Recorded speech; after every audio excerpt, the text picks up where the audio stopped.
হয় নমস্কাৰ আমি দুদিনীয়াকৈ গুৰেশ্বৰ উচ্চতৰ মাধ্যমিক বিদ্যালয়ৰ খেলপথাৰত আমাৰ গুৰেশ্বৰৰ সুসন্তান শ্বহীদ দীপক স্বৰ্গীয়াৰীৰ দ্বিতীয় বাৰ্ষিক যি আমি জিপিএল অৰ্থাৎ গুৰেশ্বৰ প্ৰিমিয়াৰ লীগ ক্ৰিকেট টুৰ্ণামেণ্ট পাতিছিলোঁ তাৰ আজি প্ৰথম দিন আছিলে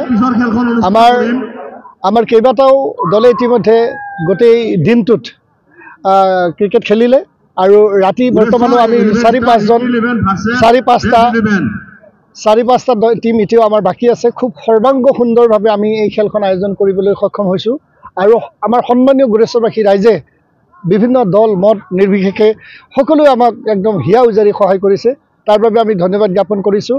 আৰু আজি আমাৰ বিশেষ অতিথি আছিলে এই গোটেই খেলখনৰ আমাৰ স্পন্সৰশ্বিপ কৰা, আমাৰ ধান বৰঙণি দি সহায় কৰা, আমাৰ সুদূৰ গুজৰাটৰ পৰা আমি নিমন্ত্ৰণ কৰি অনা সন্মানীয় ব্যৱসায়ী মুকেশ ভাম্বা ডাঙৰীয়া, তেখেতে ইতিমধ্যে আমাৰ মাজত আহি তেখেতে উপস্থিত হৈ আমাক প্ৰেৰণা যোগালে। তেখেতক শতকোটি প্ৰণাম জনাইছোঁ গুৰেশ্বৰবাসী হিচাপে, আৰু এজন আয়োজক হিচাপেও মই গুৰেশ্বৰ প্ৰিমিয়াৰ লীগৰ এজন আয়োজক হিচাপেও তেখেতক ধন্যবাদ জ্ঞাপন কৰিছোঁ।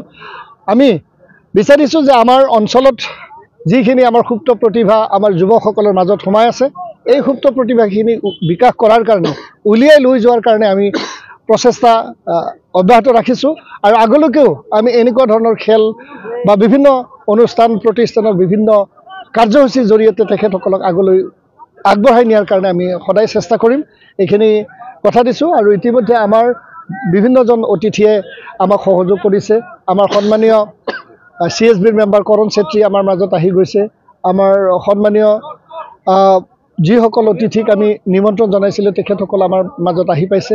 BTR চৰকাৰৰ ফালৰ পৰা অহা কাইলৈ বিভিন্ন ধৰণৰ শিতানত তেখেতসকলে অতিথিসকলে আহিব। আৰু ৰাতিপুৱা আজি আমাক আটাইতকৈ সহায় কৰিছে গুৰেশ্বৰৰ চক্ৰ বিষয়া সন্মানীয় মানসজ্যোতি বৰা ডাঙৰীয়াই। তেখেতে আমাৰ এই খেলপথাৰখন শুভ উদ্বোধন কৰি আজিৰ এই প্ৰথম দিনৰ কাৰ্যসূচীটোতে শুভাৰম্ভ কৰে। তেখেতক আমি সশ্ৰদ্ধ প্ৰণিপাত জনাইছোঁ। আৰু আমি ক'ব লাগিব আমাৰ সন্মানীয় শ্বহীদ সাংবাদিক দীপক স্বৰ্গীয়াৰীৰ মাতৃ আৰু তেওঁৰ পুত্ৰ আজিৰ এই গোটেই অনুষ্ঠানখনত তেখেতসকলে আমাক উৎসাহিত কৰিছে, তেখেতসকলে আমাক সুন্দৰভাৱে সহায় কৰিছে। আৰু আমিও স্বৰ্গীয় দীপক স্বৰ্গীয়াৰী ডাঙৰীয়াৰ এই সৰ্বাংগ সুন্দৰ খেলখন যাতে আমি ভৱিষ্যতলৈকে আমি চলাই লৈ যাব পাৰি, সেই কথাখিনি আমি ৰাইজৰ পৰা আশীৰ্বাদ বিচাৰিছোঁ। ধন্যবাদ।